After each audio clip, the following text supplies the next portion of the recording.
کیا۔ تو یہ عمل صرف 3 دن کا عمل ہے۔ آپ نے عمل کیسے کرنا ہے، میں عمل آپ کو بتاتا ہوں۔ یہ عمل جو ہے وہ صرف لو میرج کے لیے ہے، کسی کی طرف سے رشتہ آئے اس طرف سے ہے، یا کسی سے آپ محبت کرتے ہیں، اس کے دل میں محبت پیدا کرنے چاہتے ہیں، تو وہاں سے آپ کو خود رشتہ جو ہے نا وہ چل کے آئے گا۔ اور اگر کوئی خاوند اپنی بیگم سے ناراض ہے یا کوئی بیگم اپنی خاوند سے ناراض ہے تو یہ وہ بھی پڑھ سکتے ہیں۔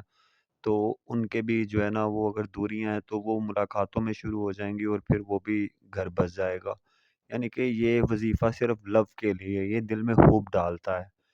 تو وظیفہ ایسے آپ نے کرنا ہے کہ آپ نے روزانہ اپنے 21 دفعہ پڑھنی ہے۔ دوبارہ آپ سن لیں، آپ نے یا مالکو یا عزیزو 313 بار پڑھنا ہے، اور سورۃ فاتحہ آپ نے 21 بار پڑھنی ہے، اور اپنے محبوب کی یا شوہر کی تصویر کو دیکھ کے آپ نے پھونک مار دینی ہے، دم کر دینا ہے،